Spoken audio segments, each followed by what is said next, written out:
احنا احسن شركة تسويق الكتروني في مصر. مين قال؟ لا، دي حاجة معروفة. ايوه، معروفة بالنسبة لمين؟ مين قال كده؟ مين مقتنع بكده؟ كل العملاء اللي اشتغلنا معاهم، وسمعتنا معروفة وسط الناس. احنا مش احسن شركة في مصر، احنا احسن شركة بالنسبة للعملاء اللي اشتغلوا معانا، مش كل الناس. مسألة الافضل، الاحسن، الاقوى مسألة نسبية، بتختلف من شخص للتاني. عوامل كتير بتأثر على منح لقب الافضل لأي شيء. فخلينا نسأل السؤال بالطريقة الأنسب. مين أحسن حد بالنسبة لك لو أنت صاحب بيزنس؟ مين أحسن شركة بالنسبة للعميل ده بالذات؟ هل إحنا الأحسن بالنسبة له؟ قبل ما نجاوب على السؤال بصيغته دي، هسأل سؤال قبله. مين أحسن بالنسبة لك برضه؟ شركة ولا شخص مستقل؟ يعني الأحسن تشتغل مع ايجنسي ولا فريلانسر؟ عشان نجاوب محتاجين نعرف إيه الفرق بينهم، إيه مزايا وعيوب كل واحد. الشركة بيميزها إنها جهة ليها مقر وأوراق رسمية وكيان قانوني، وده بيديك ضمانات شوية فيما يخص الالتزام بواجباتها. لو بينكم عقود أو اتفاقات، الشركة هتلتزم بيها خوفا على سمعتها ووجودها. لكن الضمانات دي مش موجودة بنفس القوة مع الشخص المستقل. الشركة عندها عدد كبير من الموظفين في أقسام مختلفة، وده بيساعد في إنجاز الشغل أسرع، وبيساعد لو أنت مستعجل على حاجة محددة. لأن لو موظف مش موجود أو مشغول في شغل تاني، ممكن حد غيره يقوم بالمهمة بدل ما تتأجل وتتأخر. لكن في نفس الوقت، الشركة بتتعامل مع عملاء كتير غيرك. الموظفين عندهم مهام متنوعة مختلفة، وده ممكن برضو يخلي رد الفعل بطيء بالنسبة لك لو انت منتظر سرعة معينة في التنفيذ. لكن برضو في حالة الشخص المستقل، لو هو عنده أي ظروف تمنعه من الشغل، فانت كده مفيش قدامك غير انتظاره، وانتظاره يعني تأخير في التنفيذ. كمان حجم التيم الكبير في الشركة بيديلك ميزة بتبان مع الوقت، وهي إنه بيحصل كل فترة تجديد في الناتج النهائي.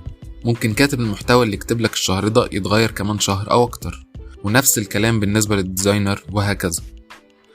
هتدخل روح جديدة تعمل تجديد للمحتوى والأسلوب اللي بيتقدم، وده طبعا بدون الإخلال بالصورة الذهنية بتاعة البيزنس بتاعك والصوت اللي بتكلم بيه جمهورك.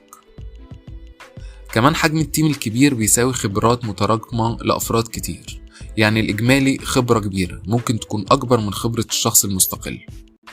لو اتفقت مع شركة هتريح دماغك أكتر، لأن لو أنت مثلا عايز خدمة التسويق الإلكتروني، هتروح للشركة تتفق، وهم هيتولوا مسؤولية اختيار ديزاينر، كاتب محتوى، مصمم فيديوهات، أخصائي إعلانات، وأي حد يحتاجه التسويق لشغلك. في الآخر أنت اللي يهمك الناتج النهائي، ومش عايز تضيع وقتك إنك تجيب كاتب محتوى مستقل، تشوف شغله القديم، تعمل معاه انترفيو، وتفكر هتختاره هو ولا حد تاني، وبعدين تتفق على الفلوس وتتابعه طول الوقت وتحاسبه آخر الشهر، وتكرر نفس الخطوات مع ديزاينر مستقل وهكذا. فالشركة بتوفر عليك كل ده.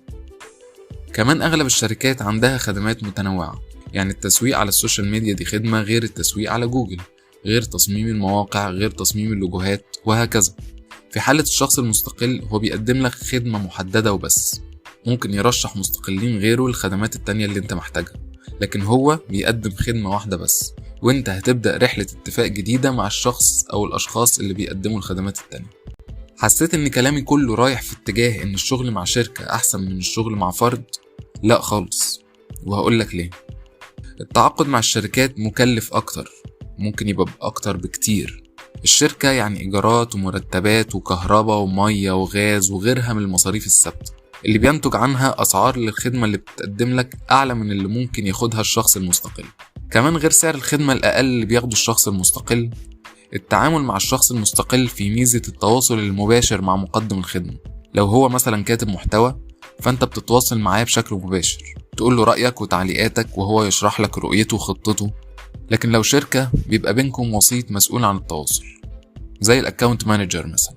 ده ممكن يبطئ العملية شوية، وممكن يوصل كلامك أو كلام الكرياتيف تيم بشكل غير دقيق أحيانا. في النهاية، وزي ما بدأت الحلقة، اختيار انك تشتغل مع شركة للتسويق الإلكتروني ولا فرد مستقل، ده اختيار مختلف من بيزنس للتاني. لأن لو انت عايز مزايا الشغل مع الشركات، ممكن تصطدم ان ده هيكون مكلف أكتر من الشغل مع شخص مستقل، وده هيأثر على قرارك.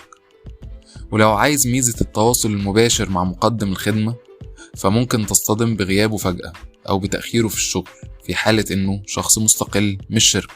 محتاج تحط المزايا والعيوب قدامك وتشوف إيه المزايا الضرورية بالنسبة لك وإيه العيوب اللي مش هتقدر تتقبلها، وتختار بناء على كده.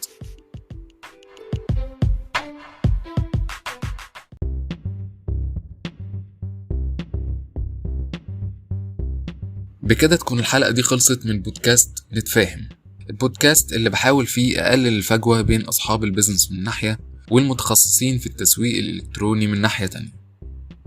كان معاكم معتز بالله مصطفى، مدير تسويق إلكتروني وكاتب محتوى للعديد من الشركات في مصر والخليج.